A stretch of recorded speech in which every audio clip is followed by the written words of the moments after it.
Seaport District at Pier 17. We're brought to you by Chase. This is the group, and here comes the menu. We're going to get up with the Patriots. So here's the deal. They won, they covered, they're unbeaten. So why are there so many questions? We'll ask and answer them coming up right off the top. Plus, if you think it's impossible to stop Patrick Mahomes, Jonathan Vilma says, think again. He's got the recipe. Remember, he told you the Colts would beat them last week. And then the matchup is set, and it's one for the ages. Who has the edge in the ALCS? Timmy Kirkchin makes a pick in this hour of Get Up, which starts right now. And it begins with the beginning of Week 6 in the NFL. Patriots, Giants, Tom Brady getting set to try and keep the Pats the only unbeaten in the AFC against Daniel Jones, playing without so many of his best weapons on the road last night. Under 2 minutes to go, we're scoreless. Not anymore. Pats block the punt and they take it in for the score. This is what the Patriots do. They're going to put pressure on you in special teams, and Chase Winovich fields this punt, does a great job taking it to pay dirt. And I shouldn't say the Patriots blocked it because it actually hit Nate Stupar. But one way or another, it's a 7-0 lead for Tom Brady. Under 10 minutes to go in the second now. Daniel Jones, he'd already thrown one pick, and he needs to get this ball out of his hands more quickly.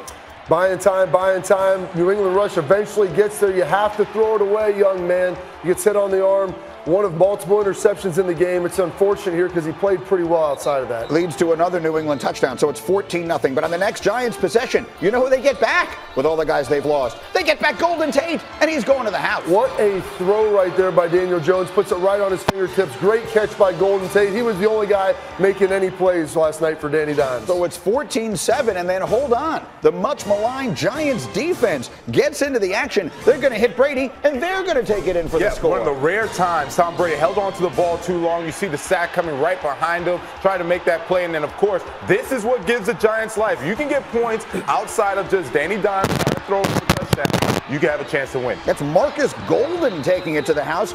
And Bill Belichick can't believe it. We're tied at 14. And then injury added to insult on the play. Watch the left knee of Josh Gordon as he tries to make the tackle.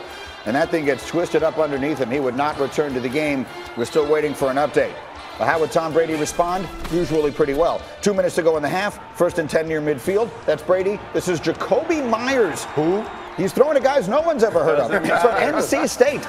Patriots on the move. Later in the drive, 36 seconds to go. Brady takes it in, and so the Pats are up 21-14 after a pretty interesting first half. Mid-4th quarter, still 21-14. Giants on a 3rd and 9 at the 26, and here comes another defensive play. You can't do it. Congrats on the Pats. They're getting the ball out. They're creating turnovers and creating scores with these turnovers. The reason they're the best defense in the league right now is because of those turnovers for touchdowns. Kyle Van Noy, it's reviewed and it's ruled a touchdown. The Patriots defense has scored more touchdowns this year than the Dolphins and Jets offenses combined. After a Giant 3 and out. By the way, they punted on a 4th and 2 with 7 minutes left in a 14-point game. Brady finds Julian Edelman. That's a great catch. Brady winds up taking it in himself. So he would on the night go 31 of 41, 334, 2 rushing touchdowns, and the Patriots remain unbeaten 35-14. Happy we won. Happy to get to 6-0. So yeah, we just grinded it out pretty good. What's your assessment of where you guys are as an offense right now? Do you think it's been good enough?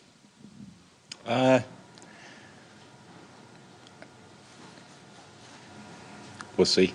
We're 6-0, so try to get to 7-0. Well, that was a lengthy pause. That was a long pause that Tom had as he was trying to consider the answer to that question. It's the first time he's won a game at home without throwing a touchdown since week 1 of 2008 against the Chiefs. And candidly, that was the game that he got knocked out with the knee that he cost him the season that year. He's now thrown 0 touchdowns in 2 of his last 3 games. So the conversation, we've been here this morning and we talked about Daniel Jones and we've talked about Brady and the Patriots offense, which has been struggling to some degree. And as we work on Jonathan's microphone, we'll talk over here for a minute about the Patriots defense, because in the NFL right now, the defenses that get a lot of attention are the ones in Buffalo and in Chicago. But is this Patriots defense, Bobby, actually the best in football? Well, statistically, they're the best. And even when you factor in the defensive efficiency rating, which granted, that takes into account that they've played terrible offenses so far, they're still the best. And it starts outside with Stephen Gilmore. He's the best corner in the NFL. It allows them to do some different things. And I kind of liken this back a little bit to the Patriots of the early 2000s, where they had Ty Law on the perimeter, a Hall of Famer, and then they had 10 other guys out there to do what? What Bill Belichick asked them to do their job. They get pressure on the quarterback, they stop the running game, and when you turn the football over like that, you're going to put Tom Brady and maybe an offense that's struggling a little bit in a good situation to go score the football. Darrelle Revis, who knows a thing or two about great corners, tweeted last night watching the game, Gilmore by far the best corner in the game right now, hashtag shutdown, hashtag #1. As you, through a quarterback's eyes, Mark, watch that Patriot defense play, what are you seeing? Whew, they're tough. I wouldn't want to throw against Stephen Gilmore, especially with the tight end on him. That was a bad matchup, and Daniel Jones is going to learn from that bad decision. But this is an electric defense. These guys are really supporting that team, and as you guys know as players, there's 3 phases: offense, defense, and special teams. The offense is a little bit down right now. You see Tommy's frustrated because he has set such a high bar and such a high standard. He's pissed, and he's not okay with just winning. He wants to win the right way. He wants to score points. He wants to help this team. And it's hard for him right now because they're shorthanded. But the rest of the team is picking them up, the defense and special teams, and that's okay through this stretch, but they got to get better. I want to emphasize the turnovers. We're watching highlights of the turnovers.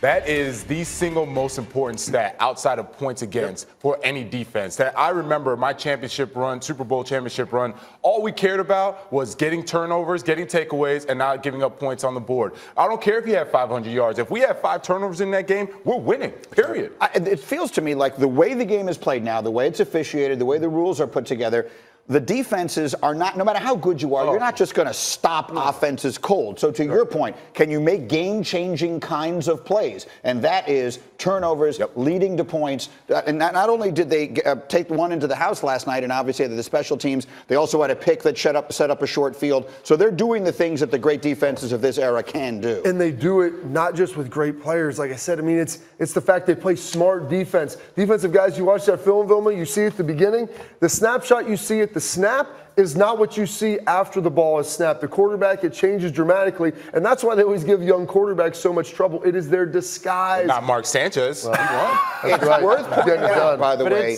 It's worth pointing out for those who may not remember or be aware that while they have won all these championships with the greatest quarterback of all time, Bill Belichick made his mark as a great defensive coordinator. That's what he was under Bill Parcells before he became what he is now. So he knows a thing or two about defense, too, and right now that defense has been really good. Now, the question is, do they have enough weapons on the offense? Maybe the answer will come in the form of that guy. You saw Rob Gronkowski making his debut as an analyst on Fox last night. But Patriots owner Robert Kraft on the pregame on NFL Network had this to say. Have you guys had any conversations about him maybe stopping back and, getting the game in? We all love Gronk, and I think the bottom line is he hasn't put his retirement papers in. So we can always pray and hope. I think everyone had that reaction. Whoa, he hasn't actually technically filed his retirement papers. Is he coming back? I think he eventually comes back because I think when he gets a call from Tom and the Pats are 10-1 or 12-1 down the line and he thinks, I can hop in on a moving train. I didn't have to go through training camp. I didn't have to deal with any other nonsense. And I have a chance to go win another Super Bowl. That's how every one of us would hop off. Can he, though, Mark Sanchez, can he realistically, week 9, week 10, week whatever, just step right in and be Gronk? It's going to be difficult. I'm going to say yes because I really want it to happen. And I just want to see that text like, hey, bro, come back from Tom. Come catch 10 more touchdowns. No, why not? It's not happening. It could. Why not happening? It could. Oh, Gronk coming back? Yeah. Well, one, he doesn't look like he's ready to come back, but that's another issue. I wouldn't want to cover The him. most important thing is, as you said, if the Patriots are 12-1, 13-1, hello, they're winning. They don't need Gronk. They don't need him to win the Super Bowl. Hurt, though. They are good enough. He can hurt because you now take away a roster spot of someone who has been contributing. You have to get this guy acclimated. How many games is it going to take him? How many games is it going to take him to get? Oh, so he can just step in. So you're telling me any player can just step off the street and just run in and then play? You could do it right now. You could go play a game right now. Who could? You. No, I can't. Yes, I would get run over. I cannot play right now. I would like to see Gronkowski against Vilma at some point during this coming. Well, so we'll see. Anyway, Robert Kraft clearly not closing the door on that. Much more on this Football Friday as we go, but there was another game.